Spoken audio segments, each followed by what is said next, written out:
Bueno, quiero dar la bienvenida a Javier Tapia, nuestro flamante invitado a una entrevista más para que hablemos de temas de compliance, gestión de riesgos legales en las distintas industrias. Bueno, Javier es abogado, voy a hacer una pequeña introducción, Javier. Javier es abogado con una trayectoria amplísima en el sector público y también privado, vinculado a mercados regulados, mercados de energía. Estuviste en la Superintendencia de Electricidad y Combustible, en el Ministerio Secretaría General de la Presidencia. Esta experiencia de la SEC se repitió en un organismo OPGEM, corrígeme el nombre, en el Reino Unido, vinculado también en el mercado regulado a empresas generadoras, hoy día en director ejecutivo en la Asociación de Transmisores de Chile, y también en lo que tiene que ver en el ámbito de libre competencia, específicamente una experiencia muy importante en la Fiscalía Nacional Económica y un culmine como ministro del Tribunal de Defensa y Libre Competencia, uno de los eh, abogados que lo integraban 2014-2020, si no me falla la memoria. Darte la bienvenida y agradecimiento, Javier, por aceptar la invitación a conversar de estos temas. Encantado. Muchas gracias a ti, Marco. Oye, Javier, y bueno, la primera pregunta es si dentro de este extenso em, currículum, ¿tú nos pudieses contar cuáles han sido tus principales retos, principales desafíos profesionales que te han significado y cómo te han acercado de alguna manera al ámbito de compliance, que es uno de los focos que tenemos hoy día en Insight y nos interesaría después abordar un poquito más sobre ellos? Yo creo que esto partió básicamente como una inquietud de buscar temas nuevos en materia de competencia. Cuando llegué a la Fiscalía Económica, esto fue el año 2011, un 10 años atrás ya, eh, teníamos la misión como grupo, digamos, de hacer estudios, de buscar guías, de dar lineamientos. No existía esta costumbre de dar lineamientos al mercado. Es algo que traje un poco de mi experiencia en Inglaterra y muy conversado de la mano con Felipe Terrazas, que era el fiscal en ese entonces, la idea de dar más lineamientos al mercado. Y dentro de esa búsqueda de temas, yo había estado viendo algunas cosas de compliance. Sabía poco de compliance, la verdad, y era un tema que se hablaba poco en Mm, Latinoamérica. Se hablaba bastante como de guía y lineamiento. El tribunal tenía algún par de cosas, en el caso de Chile Tabaco, pero era muy incipiente. sí. Y, y en esos tiempos, claro, traje a alguien a hacer una charla, Joe Murphy, un campeón del compliance a nivel mundial. Y Joe nos dio como las primeras ideas para hacer esta guía de compliance que salió de la fiscalía. Y el tema a mí me pasó a interesar mucho. Creo que el tema de compliance lo más interesante que tiene es que eh, uno como que puede hacer las cosas bien, digamos. Es el Ah, dar lineamiento y a la vez hacer el bien, entre comillas, digamos. Y en ese sentido, claro, ahí partió por lo menos mi interés muy profundo en esto. Y fue relativamente rápido y se me dieron varias oportunidades de hacerlo en distintos foros y de ir un poco predicando el compliance en distintos foros, tribunal, asociación, etcétera. de hecho, llama la atención porque en el ámbito penal el Ministerio Público sacó una guía anticorrupción, pero teniendo una ley marco anterior y tomó sus años. Y tú como creador de esta guía que ha sido efectivamente como un faro para la implementación, diseño e implementación de los programas de compliance. Pero es del 2012. Mm. ¿Cómo ves tú hoy día, en retrospectiva, lo que se hizo en esa guía y si tienes algunos comentarios a lo mejor de qué cosas te gustaría, si tú tuvieses la oportunidad de retocarla, ¿qué crees que sería una buena actualización o por dónde irían los cambios? A ver, en concreto, sí, 10 años después, claro, uno mira en retrospectiva, la guía es flaca, es coja, tiene varias cosas que mejorar, digamos. Si hay un punto central que mejorarle es probablemente el rol del oficial de cumplimiento. O sea, tiene poco relevado ese rol y está poco centrada en lo importante que es el rol del oficial de cumplimiento, en sus distintas facetas. Eh, tanto de cómo debería ser un oficial de cumplimiento, cómo debería estar estructurado dentro de una compañía, cuáles deberían ser sus roles, etcétera, etcétera. Y en ese sentido también se conecta poco con otros ámbitos del cumplimiento. O sea, es una guía que está muy pensada en riesgos de libre competencia tomados como riesgo, eh, como riesgos por sí mismos, digamos, y no como el mapeo de riesgos generales corporativos, los cuales deberían estar involucrados, ¿no? Riesgos ambientales, riesgos de consumidor, riesgos laborales, riesgos de cualquiera, digamos, y dentro del marco de riesgo corporativo, pum, enchufemos la libre competencia. Entonces, en ese sentido, yo creo que Como cumplió lo... sí. súper importante, digamos, que era el rol de, oye, relevemos y démosle importancia a estos riesgos de libre competencia, no solo a través de los casos, sino que también a través de una mirada proactiva. Pero eso, claro, sin ponerle tanto el énfasis al rol del oficial de cumplimiento. Ahí yo Sí. creo que hay una mejora importante que hacerle. Vamos a volver probablemente en ese punto porque es bien interesante. A mí me llama la atención este punto también que tú hacías sobre un antes y un después, no solo con la guía, sino que tu incorporación al Tribunal de Defensa de Libre Competencia y se ve una evolución desde una frase que se implementa el programa de cumplimiento en conformidad a la guía a establecer ciertos requisitos mínimos, como dices tú, compliance officer, la generación de un comité, capacitaciones perentorias, ciertas declaraciones. Lo vimos, qué sé yo, en vapores, supermercados, en el Tichu. Mm. Eh, y ahí llama poderosamente la atención de que muchas empresas presentaban ciertos programas de cumplimiento y el tribunal fijaba su criterio en que el estándar es de seriedad, que sea serio, creíble y efectivo. ¿Cómo, si tú tuvieras que entregar un mensaje, cómo crees que deberían entenderlo desde el punto de vista de la empresa, de un directorio, un gerente general? ¿De qué cosas debería entender que es relevante, en este caso, para la autoridad, cuando está entregándonos estos parámetros, estos lineamientos? ¿Cómo se debería producir ese aterrizaje? Sí, es buena la pregunta, porque eso es lo que provoca confusión generalmente en el día a día, ¿no? Cuando uno trata de hacer estos programas. Y efectivamente lo que ocurrió fue un desarrollo importante ahí también desde la guía a lo que son los fallos. Los fallos tienen un nivel de detalle bastante más grande. Mm, Y claro, eso se confunde también porque están impuestos como programa de cumplimiento. De hecho, mucha gente como que los toma como esto es una sanción casi. Y no, claro, ahí también la idea era aclarar que esto no es una sí, sanción. Y claro, ahí están los parámetros de seriedad, credibilidad, efectividad y otro bien importante que es un programa previo a la sanción. O sea, no sí. algo que se haga para limpiar, para limpiar la conducta. La Esto es imagen, previo, claro. perdón, no previo a la sanción, previo al desarrollo de la conducta. Mm, Ahora, ¿cómo se haría? Claro, cuando uno le pregunta, cuando uno va y le pregunta al gerente y dice, oiga, ¿y usted qué conoce del programa de cumplimiento? Y generalmente no conocen nada. Digamos, usted no sabe la primera página del programa, desde el manual, o sea, ni siquiera saben el sí. programa. No se sabe la primera página del manual. Ya, ¿y qué es lo que cubre el programa? ¿Qué es lo que tiene que hacer usted? ¿Qué es lo que tiene que hacer esta área? ¿En qué sentido se manifiesta esto?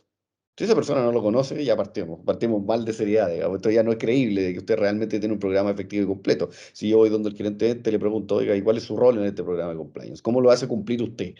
Digamos, ¿cómo lo hace cumplir usted dentro de su grupo? ¿Qué es lo que está haciendo? ¿Cuánta gente está involucrada en esto? ¿Qué tiene que hacer cada parte de ello? Si ese señor no tiene idea de esto, el programa no es serio, no es creíble. Digamos, partamos por ahí. Digamos.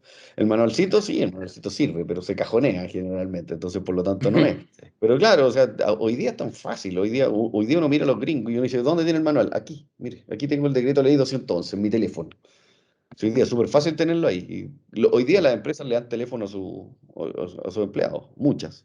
Claro, dele el teléfono y dele con una app. Así es. ¿Qué le cuesta tener una app con el decreto ley 211 ahí? Si el tipo tiene una duda, ahí está. Digamos. ¿Qué le cuesta dar con la línea roja? Tome, aquí tiene el teléfono rojo. Recuerde que llame para este número si usted tiene algún problema con esto. El whistleblowing interno, digamos. Entonces, hay tanta medida y tan fácil hoy día, que tampoco es caro de implementar. De hecho, hay un librito por ahí que se llama Compliance for $1 a day, $1 al día. O sea, imagínense, esto es tan barato, esto es tan fácil, y esto, que al final la credibilidad, la seriedad es súper fácil de demostrar. Llegar y preguntar, bueno, ¿y tú qué haces? ¿Dónde está esto en los contratos? ¿Cómo es el sistema de incentivos? ¿Cómo es el tema de castigos internos? Castigos, entre comillas, ¿no? ¿Qué va a hacer una empresa frente a un empleado como este? No, es que lo reubicamos cuando ocurrió este tema. ¿Qué es lo que pasa aquí? ¿Se hizo investigación interna? ¿No se hizo investigación interna? ¿Qué pasa en casos pasados? O sea, uno puede empezar a indagar y a escarbar de a poquito y uno se da cuenta de inmediato si un programa es más o menos serio o no. Y yo conozco empresas, conozco un par de empresas, quizá un poco más, que tienen programas serios y buenos, ¿no? Ese es el tema y uno dice, esto es serio, esto es creíble. Pero esa no es la regla, especialmente en empresas chilenas. Sí, es interesante esto que tú alumbras sobre eh, cómo conectar en definitiva a los ejecutivos, porque una de las cosas que no estás diciendo es que de alguna manera compliance no es del área de compliance, sino que Ya. compliance es del área de negocio, de un gerente, que él debe saberlo. Y a mí me llamaba poderosamente la atención cuando leía los fallos y el razonamiento que hablaban, algo que tú dices, de las normas de cajón. O sea, todos tenían códigos de conducta, manual de proveedores, políticas de libre competencia, charlas hechas incluso con importantes personajes, pero se producía esa desconexión. Eh, mi pregunta es, ¿cómo observas tú? Hay un enfoque que cometemos a veces la gente que estamos en compliance y las empresas de abordarlo desde el riesgo. Me refiero a lo que decías tú al principio, esta falta de integración. Esto es el riesgo de libre competencia. Y aquí está todo lo que yo te digo de libre competencia, pero como un cajón separado. Y viene Data Privacy y me dice, todos mis riesgos, viene el de cumplimiento ambiental y viene el de riesgos penales y tenemos 5 cajones sin darnos cuenta y una sola área objetivo, que es la área de gestión de administración que uno quiere que se haga cargo. Ahora desde tu perspectiva, más en el mundo privado, ¿cómo ves ese desafío de ayudarlos a asimilar estas distintas cuestiones que a veces además ni las normas lo hacen fácil, ni tampoco la existencia de proveedores lo resuelven? Terminas teniendo como una multiplicidad de gente que te conversa cada uno desde su arista. Así yo tengo una impresión, uno, que hay que tomarse el programa de compliance como básicamente un plan de negocios, ¿no? Cada uno conoce su parte del plan de negocio, cada célula de la compañía conoce qué es lo que tiene que hacer para desarrollar ese plan de negocio. Esto debería ser básicamente igual, no tiene ninguna diferencia. Y claro, y es management, es más que normas, digamos. Esto Sí. es más management, esto es gestión, es pura gestión. Y claro, como es pura gestión, los abogados en general somos bien malos para hacer programas de cumplimiento. Podemos ayudar mucho, pero para ser oficial de cumplimiento yo no sé si somos los mejores los abogados. Entonces ahí partamos una primera cosa. El oficial de cumplimiento muchas veces es abogado. Y los abogados tenemos que aproximarnos al management. Y es muy distinto a que tengamos un manager, alguien experto en gestión que tenga ayuda legal. Son dos miradas completamente distintas. Error uno probablemente que los abogados no hemos tomado los compliance. Eso es una primera cosa y no lo hemos estudiado como disciplina en sí misma. Eh, Primero. Segundo, ¿dónde está? Generalmente el tema de compliance o está en recursos humanos o está debajo de finanzas. Muchas veces, en varias. Mm, Error 2. Error 2. El compliance officer reportándole directamente al directorio, conversación directa con el CEO. Eso también debiera ser como una cosa fundamental. De hecho, el CEO debería estar almorzando una vez a la semana con el compliance officer, igual que como almuerza con el resto del comité ejecutivo, igual que como almuerza con el señor de sí. venta, con el señor de recursos humanos, con cualquiera al mismo nivel. Entonces, eso es una segunda cosa, digamos. Mostrarle al resto la importancia de esto. Darle recursos, sí, probablemente darle recursos también es una cosa importante, pero sobre todo vinculación con la otra área. Eso también es una cosa bien, bien relevante. Y de ese modo, esa vinculación es la que permite que en el fondo los riesgos se transformen en una cuestión completa. Si el área legal de una compañía también ve riesgos por todos lados, digamos, el área legal está Mm. dividida, va a haber riesgos ambientales, va a haber riesgos consumidor y ahí andan los pobres encontrando asesoría por todos lados, las áreas legales de las compañías se mueven así. Bueno, esto es lo mismo. En ese sentido sí es lo mismo. En este sentido hay alguien que tiene que integrar esto. Entonces, uno, no necesariamente el oficial de cumplimiento tiene que ser un abogado. Número dos, tiene que estar ahí. arriba, al nivel más alto de la compañía, reportando ojalá directo al directorio. Cualquier, digamos, cualquier tema de cumplimiento que haya. Y número tres, es una cuestión de gestión, de cómo se gestionan riesgos dentro de la compañía, más que una cosa de normativa legal y política de cumplimiento. Ahí me hiciste recordar, Javier. De hecho, la primera entrevista que hicimos acá fue a Mariano Gochman, que es Compliance Officer regional de Siemens. Sí, que tienen una... Mariano, amigo de muchos años. Y Mariano es arquitecto, Mira, casualmente. Entonces, yo le, va, le hacía el contrapunto, recuerdo de que esto como que se lo pelean abogados y auditores o gente del área de riesgo eh, y esto es de... Y en ese sentido, como que ahí... ¿Mm? los auditores también tienden a estar en esta área. Y claro, la gestión de Sí. riesgos, la auditoría es una cuestión muy distinta al compliance también. O sea, es una cosa que va de la mano, pero muy distinta. Entran en momentos distintos. Esto hay que considerarlo como un área nueva, digamos, y la medida que no se considere como un área nueva y distinta, esto no va a funcionar dentro de la compañía. Oye, absolutamente sincronizado. A mí me pasa en muchas charlas dar ese punto de que uno de los problemas para entender compliance es que es una disciplina nueva que no responde a una lógica de una profesión. Auditoría se define por la profesión de auditor, igual que contabilidad está mucho más asentado acá. Todavía no llegamos a ese nivel. Por ejemplo, me gusta mucho este comentario de las características del compliance officer. Si yo fuera el director de la empresa, ¿qué cosas tú me dirías que serían buenos fijarse, por ejemplo, en el perfil del candidato como para elegir a alguien que sea adecuado? Grosso modo, no, Sí, no, seguro, seguro. No, yo creo, a ver, número uno, a ver, déjame retroceder. Cuando uno dice qué es lo que es compliance, me gusta mucho una definición que dice esto de hacer las cosas bien y tomar pasos para que se hagan las cosas bien. Entonces, número uno tiene que ser un buen gestor, un buen gerente, digamos, eso es paso uno. Alguien que tenga mucha flexibilidad. Yo creo que es muy importante tener mucha flexibilidad. Flexibilidad en el sentido de adaptación a las distintas áreas de la compañía, adaptación a las distintas sensibilidades que tiene cada una de las áreas de la compañía. Generalmente, no sé, los computines tienen un cierto gueto, la gente legal tiene sí, otro, la gente ventas tiene otro. Eso suele ocurrir en compañías cada vez más grandes. En compañías chicas también tiende a ocurrir esto. Eh, y compañías medianas, digamos, las chicas funcionan un poquito distinto. Y claro, en ese sentido necesita mucha flexibilidad para ir entendiendo los problemas y riesgos que tiene cada uno. Y tercero, probablemente alguien que tenga una experiencia bastante multidisciplinaria. Yo creo que eso es bastante crucial en ese sentido. Y efectivamente era lo que tú decías antes. Puede ser algún arquitecto, claro, pero el tipo si entiende la lógica del compliance, de qué es lo que estamos hablando, de gestionar riesgos de distintos y gestionarlos, esa es la palabra clave. Y decir, mira, aquí tengo un riesgo legal, ¿cómo voy con el abogado? ¿Cómo diseño un sistema para que esto no vuelva a ocurrir? ¿Cómo diseño un sistema para que esto se minimice? Simplemente eso. Teniendo esas capacidades que son más habilidades mucho más blandas que habilidades duras, digamos, que habilidades de conocimiento, poniéndole énfasis en habilidades blandas, yo creo que sería que es un paso bien importante en las capacidades del oficial. Cuando es un abogado, los abogados, ¿cuál es el problema que tenemos? Que los abogados hacemos normas, pues eso es, nosotros codificamos todo. Entonces decimos, no, aquí sí, no hay que comportarse mal, y lo escribimos, y eso queda. Pero claro, ese es un mínimo. Entonces, esto no, esto es diseño. Básicamente, eh, sí. gestión. Creo que lo he dicho muchas veces, pero gestión.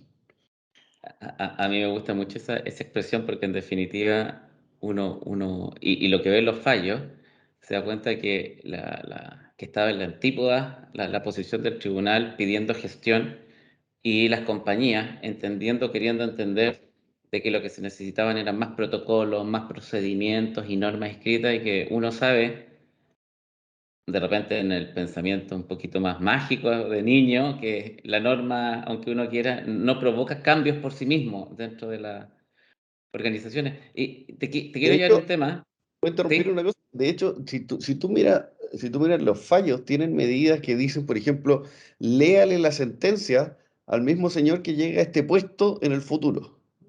Que entienda qué es lo que pasó en esta compañía, que entienda la historia, digamos. Y esa, claro, no es una tontera el fallo, la tontera es, bueno, o sea, la no tontera es que él entienda realmente cómo se comportó esa compañía y qué es lo que él no tiene que hacer. Ese tipo de medidas no van van a enseñanza, digamos, no van a simplemente al castigo o a diseñar normativas. Y yo creo que es una muy buena medida porque va al punto de lograr apretar a la compañía a que haga un acto de transparencia organizacional y reconocer, más allá de la verdad judicial que suelen no compartir, de que hubo una conducta inapropiada, que podemos tener interpretaciones, pero los tribunales resolvieron y es bueno tomar conciencia sobre eso. Cuando uno no toma conciencia sobre las cosas, parece que es difícil trabajar a futuro. Exacto. Eh, Hay un tema de esto que estábamos hablando de las normas que a mí me llamó la atención y te quería pedir una reflexión. Acaba de sacar la Fiscalía Nacional Económica un par de casos, un par de requerimientos por interlocking, que está toda esta discusión, si interlocking directo e indirecto, pero algo que me ha llamado la atención, y más con esta malformación quizás hoy día de compliance, es que las defensas iniciales son, hemos hecho informes en derecho con estudios de abogados, teníamos normas, procedimientos, protocolos. Y me hace mucho ruido estas primeras palabras, yendo a lo que estábamos comentando. Te puedo pedir una reflexión sobre cómo ves ese panorama hoy día, en el sentido de que yo lo observé como un refresco de que, oye, compliance de libre competencia sigue siendo importante y acá quizás es un área sumamente importante porque no estamos hablando de incorporar a un colaborador de a pie, a un empleado de a pie de la compañía y que tiene que ser ILEN y qué sé yo, sino que, como dice, en el área chica, donde nos aprieta un Claro. poco más con altos ejecutivos y directores. ¿Cómo lo observas ahí esta señal de la fiscalía y el desafío en ese sentido para las empresas?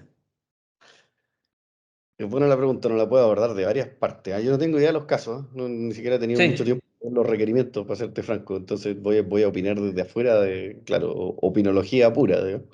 Eh, Creo que hay una primera cosa. Actuamos poco en función de riesgos. Entonces, si yo soy director y tengo 8 directorios, y claro, me ofrecen el número 9, claro, qué rico, pero me tengo que cuidar un poco más. Así es Mm. como el símil a lo que en el sistema de competencia es el sistema de abuso de dominancia. Si yo soy muy grande, me tengo que andar con más cuidado, así de simple, pues, ¿sí? Yo soy el grandote de la fiesta bailando y tengo que cuidarme de no pegarle manotazo a los chicos del lado, ¿no?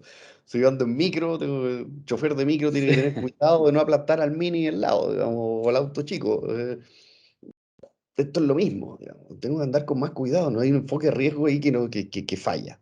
Eh, También lo mismo cuando uno escucha, o lo que sale en los diarios, ¿no? Que alguien llamó al amigo porque no tenía al director, entonces le dijo a este señor si podía venir acá a hacerse cargo del directorio.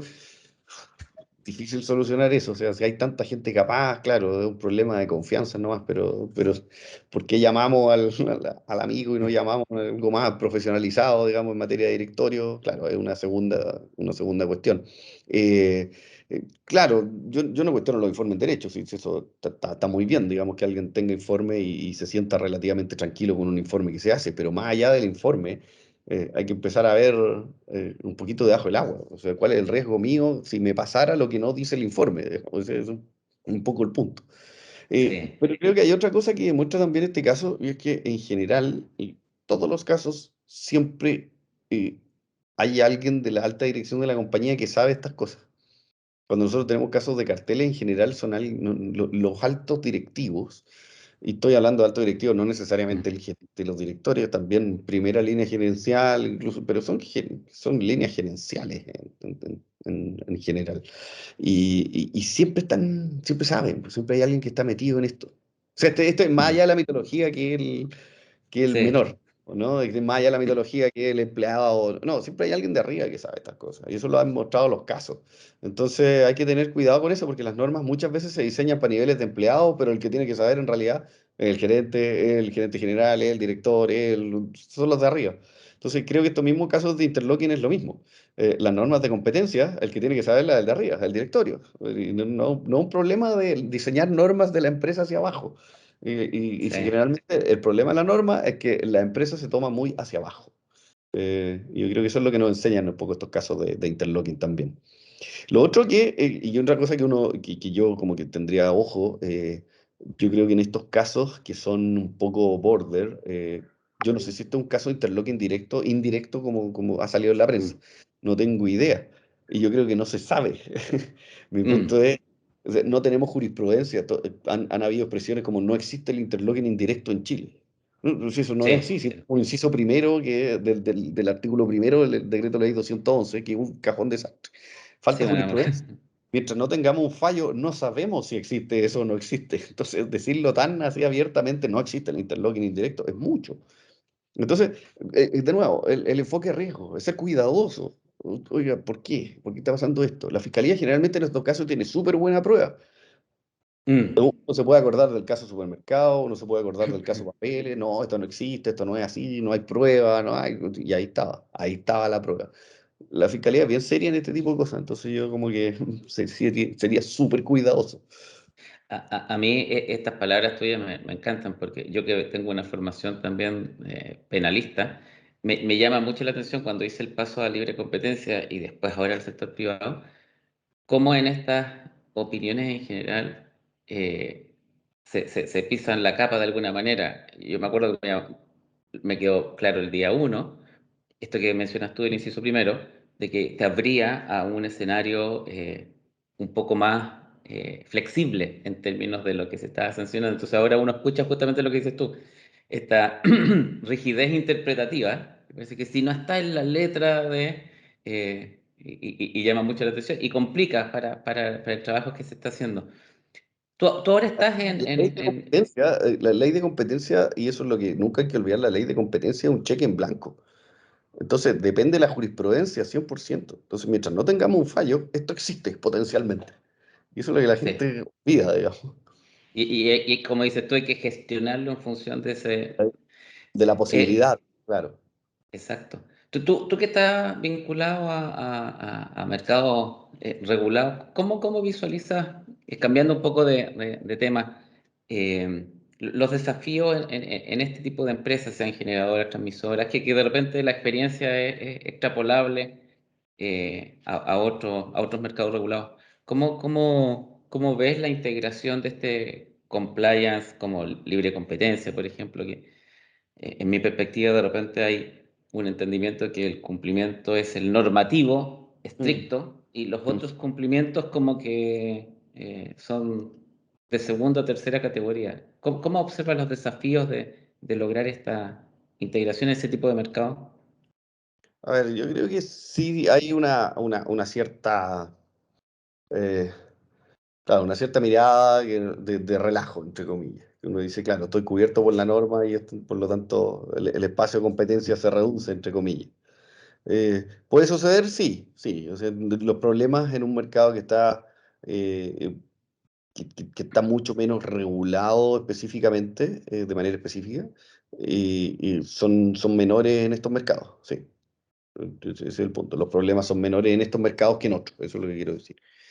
El comercio chicle, el comercio prestigio, el comercio cualquiera está mucho más susceptible a las normas de competencia, por decirlo así, que estos mercados de monopolio naturales regulados específicamente. Sí.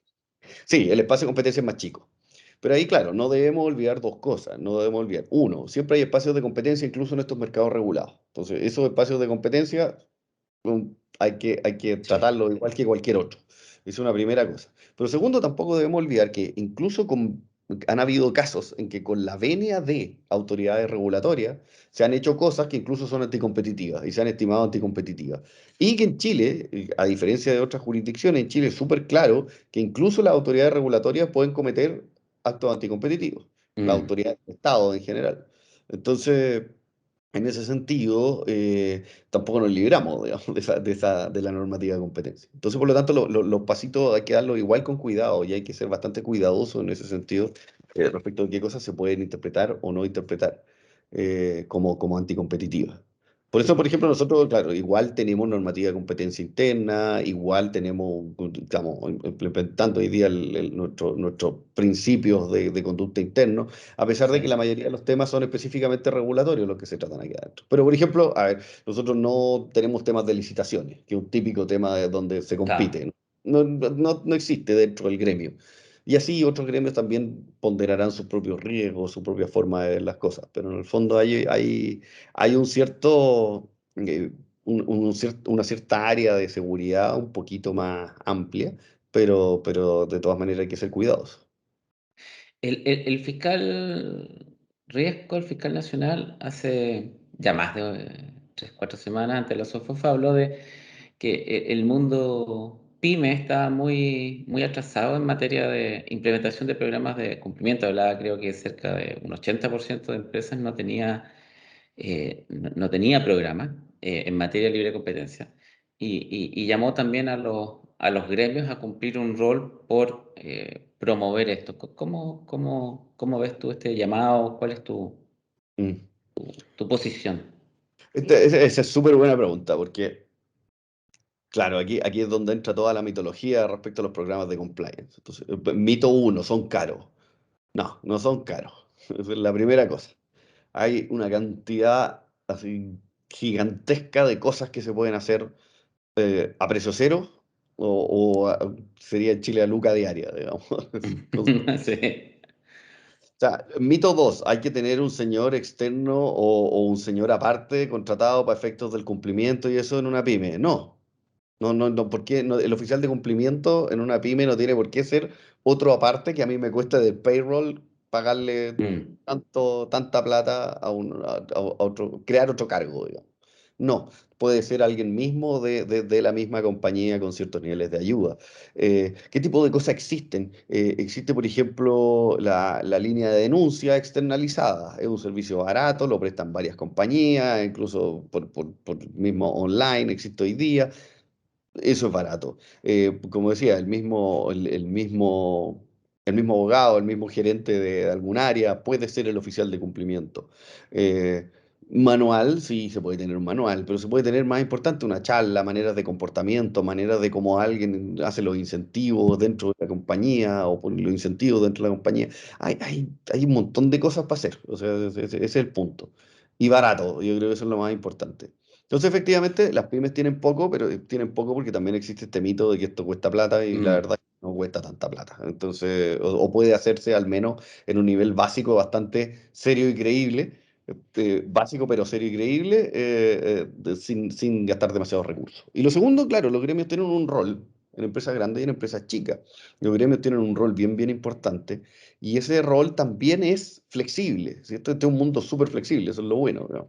Entonces, claro, a veces no se hace nada porque en el fondo el gremio no va a castigar a la empresa, y eso es lo que ha visto en Chile en gremios grandes y chicos, digamos. Si una empresa está involucrada en el caso cartel, claro, ¿qué sanción se le Mm. va a poner en un gremio chico? O sea, uno echa a la empresa más grande, se murió el gremio, digamos. Entonces, claro, Sí. eso no va a pasar.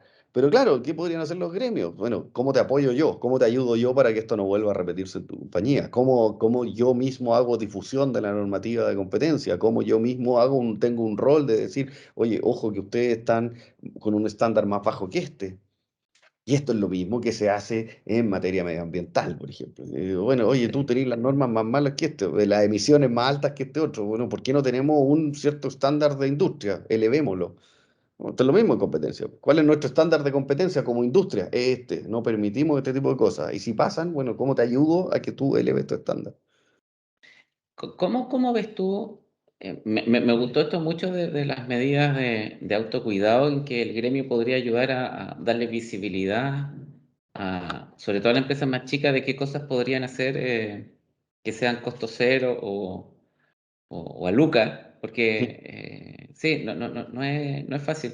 ¿Cómo ves tú, por ejemplo, el hecho de que uno detecta, y esta es una apreciación, no, si no la compartes quizás, que a veces a las empresas les cuesta articular eh, lo que decías tú al principio, esto de que, oiga, gerente, ¿cómo es su programa? Pero ¿qué riesgo tiene usted que son más relevantes a lo mejor que otros? Que los gremios también tuvieran un rol en visibilizar. no en riesgo específico de cada empresa, sino que como riesgos del sector de que, oiga, ustedes preocupémonos más, como decías tú, participamos en licitaciones públicas, parece que sería importante que nos hiciéramos cargo. Claro, ¿Lo ves como como una posibilidad. ¿Mm? Sí, totalmente, totalmente. Ahí hay varios, claro, por ejemplo, el caso de las licitaciones, es decir, mire, las licitaciones, por ejemplo, en nuestro gremio, un gremio X, son el principal tema. Entonces, ¿qué es lo que hace el gremio? El gremio capacita en licitaciones. Dice, oiga, está prohibido que nuestras empresas se junten después de, para efectos de El, tratar el tema. el cafecito. El cafecito, claro, el café en el Starbucks, ese está prohibido después de cada reunión. Nuestras empresas no asistirán a reuniones con la autoridad pública todas juntas cuando las inviten a explicar las bases. Nuestras empresas, qué sé yo, o sea, ese es claro, ese tipo de cuestiones las pueden hacer los gremios perfectamente. Se pueden hacer capacitaciones. El gremio puede decir, miren, nuestras empresas van a tener al menos cada una dos capacitaciones al año, una capacitación anual en materia de libre competencia. Y todas se comprometen a tener una capacitación anual. Quizás con la misma persona, con otra persona, con distintos si no se quieren compartir información, hay que tener cuidado con eso también. Eh, Así, o sea, hay una cantidad de medidas de riesgo que efectivamente los gremios tienen un rol que tiene que ser más activo y que podría ser mucho más activo de lo que está haciendo hasta hoy día. Javier, finalmente siempre le damos un pequeño espacio, un minuto, que sé yo, a nuestros invitados, para que hagas alguna reflexión o comentes algo que para ti es interesante de lo que ya hemos dicho, o a lo mejor se nos escapó en términos de desafíos, cómo ves tú los desafíos de la autoridad, de las empresas. Así que si gustas hacer alguna reflexión, sería Yo fantástico. creo Micrófono que tuyo. no, aquí lo importante yo creo que es, entre comillas, las ganas, ¿no? Las ganas de hacer las cosas bien. Cuando uno tiene ganas de hacer las cosas bien, se busca la manera de hacerlas, digamos. Y perdón, con mucho perdón a los autorreferentes, pero claro, yo cuando nacieron mis ganas de hacer una guía en la fiscalía, la logramos hacer.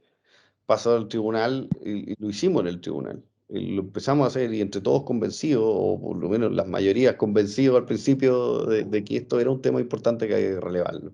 Y uno busca la manera de relevarlo. Cuando en los gremios también me ha tocado participar en esto ya y ponerlo en el centro. Esto es un tema que tiene que estar en el centro y cuando uno tiene ganas de poder hacerlo, se puede hacer, pues ese es el tema. Entonces, uno busca cómo hay gente súper capacitada que lo puede ayudar, los valores son súper razonables, etcétera, etcétera. Entonces, hay que tomarse esto en serio, pues ese es el punto. El serio creíble, previo, póngale los adjetivos que quiera, digamos.